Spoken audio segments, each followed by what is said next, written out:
All right, today we're going to talk about cribbing and the different types of cribbing we have on our fire engines here and how to build a basic box crib. And we're also going to talk about our step shocks as well. So to start, we'll go over the different types of cribbing that we have. We have step cribbing, we have the plastic molded step cribbing, and we also have the wood step cribbing that was built in-house. We have 4x4s, we have 2x4s, and then we also have those 2x4 ladders that you'll see in a separate video with PSS Suttereth talking about the airbags. So to start, we'll talk about a basic box crib. Utilizing your 4x4s, you can build a basic box crib. It's important that when you're building your box crib that it stays square because all of your pressure and all of your strength comes from where the 4x4s cross. So as you're building your box crib, you just want to make sure that you're keeping it square and pretty much symmetrical. And as you add each layer, they're going to go perpendicular to the previous one. And again, you want to make sure all of your ends line up.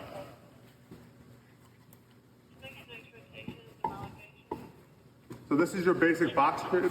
Rule of thumb is if you lift an inch, you're going to crib an inch. And also you don't want to build a box crib more than double the length of the actual cribbing itself. So we can continue on here with 2x4s as well. And as you're filling void spaces underneath the vehicle, you may not always be able to get a 4x4 in there.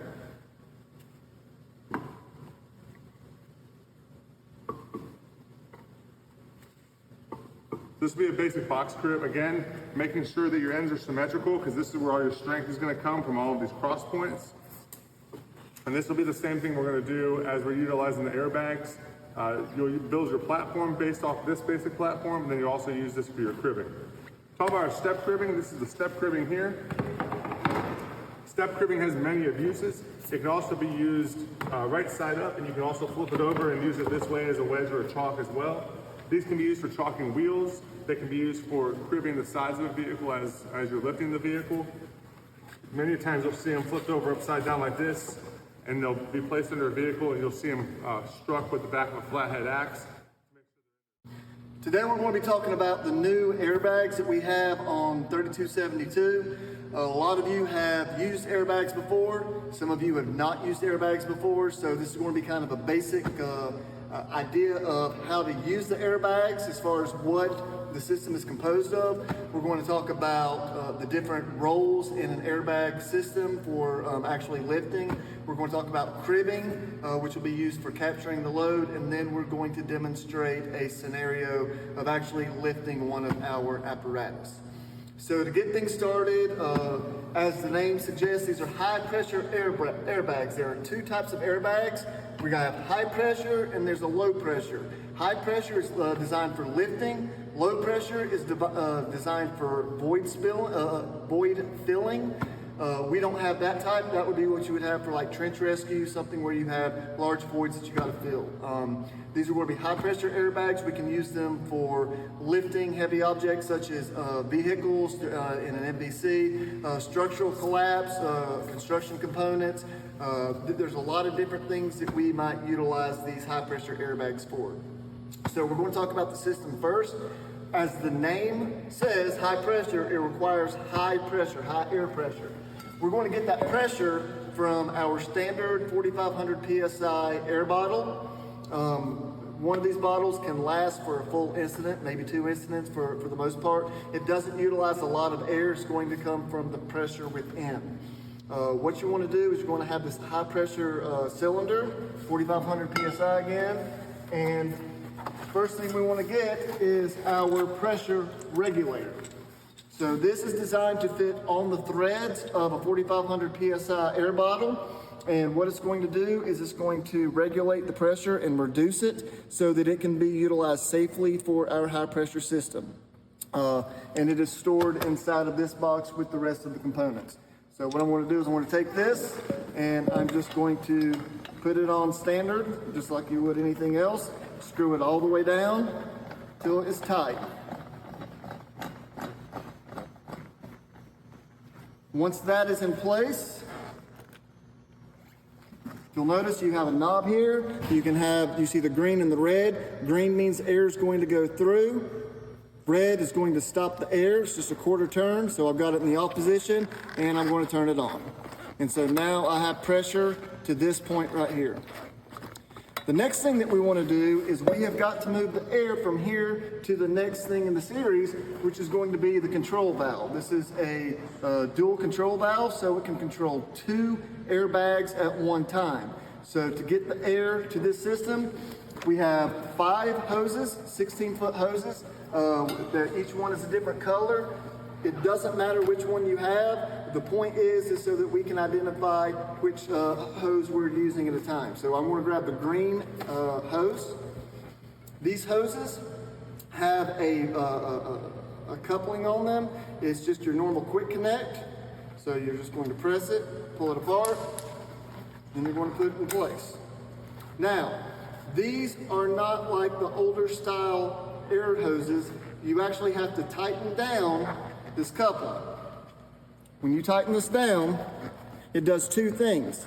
It makes it so that it's not going to pop off, but it also has holes, bleeder holes, so that you can bleed the air off of the hose when it's when you're breaking the system down. When you tighten it up, loosen it by a quarter turn. That way it's not going to seize on there as happened with us the first time. So I've got the hose, I've hooked it up to the bottle. I'm going to take the other end, I'm going to put it inside of the control. It has an inlet side, which has a single connection, and then the outlet side has the 2 connections. So we're going to take it from the bottle to the inlet side. And again, I'm going to lock it into place, and then I'm going to secure it by turning this coupling and then back it off just a little bit. Now I have 2 ports that come off of the outlet side, so I can control up to 2 bags at one time. For this purpose, I'm only going to do a single bag. Before I place the bag, we're going to talk about building a platform for the bag to be on. So if you're familiar with cribbing, and we'll talk about cribbing here in a little bit, you're going to use the same crib, same box cribbing style. So we're going to have, like standard, where you can just build it up. Wherever you build it to, you want to make sure you've got a good, stable platform. And as I said, we'll talk about building it later. Once you built it up to your level, we need to give it a solid platform for the bags to sit on. So I'm going to take it solid across, and now I'm ready to place my bag. If you look, we have 3 bags. Each bag has 2 rubber mats that are designed to protect the bag during use. That'll protect it from puncture so that we don't damage these bags. So if you will, you want to make sure that you grab the appropriate sized mat for the appropriate bag. So for this purpose, we're going to take this rectangle bag. We're going to place it on our cribbing, on our platform, and then we're going to put this bag down. The nipple should be covered with an orange protective cap. We're going to remove that protective cap. Next, we have a valve. This valve is designed so that we can remove the air hose from the bag and still maintain pressure inside of the bag if we were to need to move hose from bag to bag or something like that. So this is going to go on just like any hose, pop it in, and then tighten down the coupling. It has a valve, it's in line, so you can tell the air will be able to pass through. If we were to turn it horizontal across, that would be preventing air from getting in or out. So I've got it in open position. Now I'm going to take my red hose and I'm going to connect it from my bag to my controller. And I'm just going to put it on this side. So I'll have it in, I'm securing it, back it off just a little, and now I'm going to feed air to my system. I'm going to open this valve off the regulator. Now I have air moving to my controller. Now from here, I have a green button and a red button that comes this side, and there's a green button and a red button that goes to the other outlet side. So this controls this side. The green button allows air to fill the bag. The red button will have air come from the bag. So pushing the green button inflates the bag. And again, pushing the red button allows air to come out of the bag. Remember I talked about this. What I'm going to do just to demonstrate this, I'm going to inflate the bag. I'm going to turn off the air. Now, when I open this up, air leaks out of the high pressure hose, and now I have my hose free to do something else if I need to. Or I can turn the valve and let the air come out. This is the basic setup for the bag. These bags you are able to put 2 bags together, or so one bag on top of the other. You'll always want to put your largest bag on the bottom and then your smaller bag on top. Another thing is you'll want to have your hoses coming from either side. So if I'm operating from that direction, I'll have a hose coming off this way and one off this way. If I'm over on this side, again, the hose will be off this side and this side. So I've got this hooked up. And then I'll get my second hose. This time I'm going with black for my smaller bag.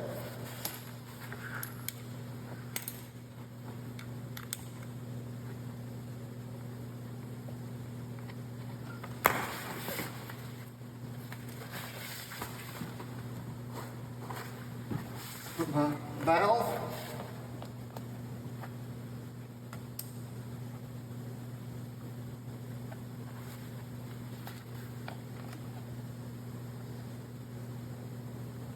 And now I am set up to run 2 bags at one time. The X's on the bags are designed, this is going to be the point of maximum lift. So wherever I'm making a purchase point on the vehicle or whatever I'm lifting, I want all the weight to be in the center of that X. The last thing I want to talk about is protecting the top of the bag. Once again, we have these rubber mats. We can put the rubber mat under there. And then we can also put 2x4s for this purpose, for this demonstration. I've got this. I can lay this flat across the top. And this just gives me a little bit of extra protection so that as I lift under a vehicle, I'm not going to have any metal or anything cut into my high pressure bags. Moving back to the control. I'm now ready. I can raise the red or the black depending. So if I was calling out, if I was operating this on an incident, I'm going to raise the red first, raise on red, raising red, raise on black, raising black. And that just kind of shows you how they can work together. The last part of this video is going to be us showing the different positions that we're going to have when we're running an operation with these airbags, and then we're going to demonstrate using the airbags while we capture the load and do the lifting operation. So first I want to show you that we have the air cylinder away from the scene right now. That way we're not dealing with a high pressure cylinder right in the hot zone where we're working. We can follow this airline to Lieutenant Barger, who is going to be controlling the airbags. Again, he's using the dual controller, and he's going to lift the airbags. Now, I'm going to be positioned at the airbags themselves, and it will be my responsibility to be watching the airbags and telling him which one to lift. One airbag has a black hose, the other has the red hose, and I will say, lift black hose. And he'll say black hose, acknowledging which one that I'm raising. If I say air off black hose, he's going to say air off black hose. So we're going to communicate, and we're going to make sure that we're speaking clearly, that we know what color hose we're going to be using. Over here we have PSO Joyce.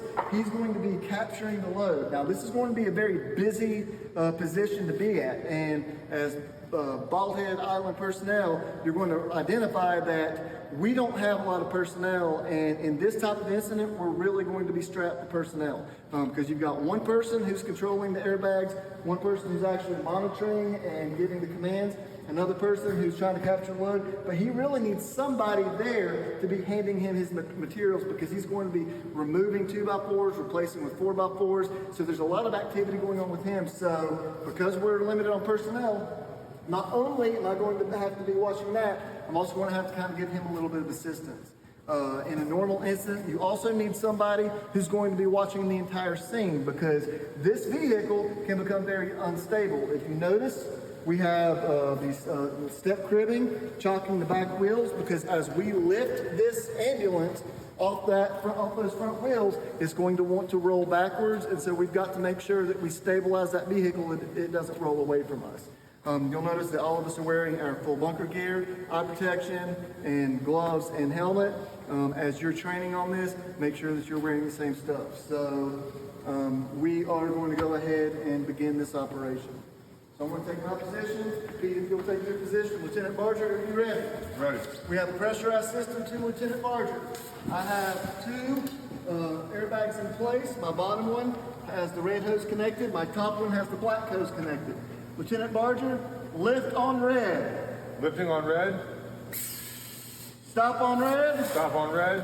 All right, at this point, PSO Joyce is going to remove the 2x4s and put the 4x4s into place. As PSO Joyce does this, he is not going to be putting his hands or arms or any portion of himself in any position for this vehicle to roll on him or injure him. When he puts a 2x4 or 4x4 in horizontally or in line with the vehicle, he's going to utilize another 2x4 to push that piece into place. All right, Lieutenant Barger, you ready? Ready. Up on black. Up on black. Nice and slow. Keep going. Keep going. Stop. Stop. PSO Joyce, go ahead and capture the load. So we're going to spread these a little bit, and we're going to move the 2x4s into place. Yeah, actually, you can go up with another.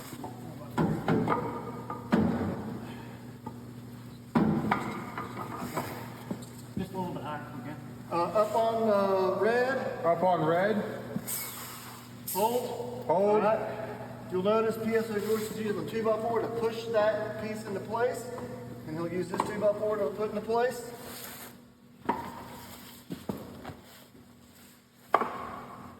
You go one more. All right. Up on red. Up on red. Hold on red. Hold on red. Up on black. Up on black. Hold on black. Hold on black. All right, PSO Joyce. All right, can you get one more in there? Yep. All right. Now, PSO Joyce has captured the load. All right. So now, at this point, I can do one of two things because we've raised this as high as we need to. When you're raising a vehicle, when you're raising an object, you typically only want to go as high as you have to get the job done. So if there was somebody underneath this, we only need to raise it as high as it takes to get the person out of that situation. So, what we're going to do is we're going to now put all the weight on PSO Joyce cribbing. So, down on black. Down on black.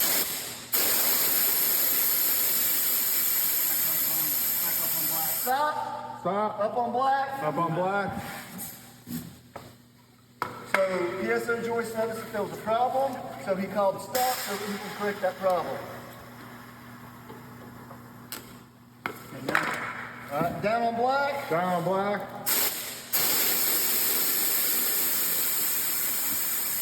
Down on red. Down on red. Hold. Hold. So we have the entire load captured, and we are ready to operate around this vehicle.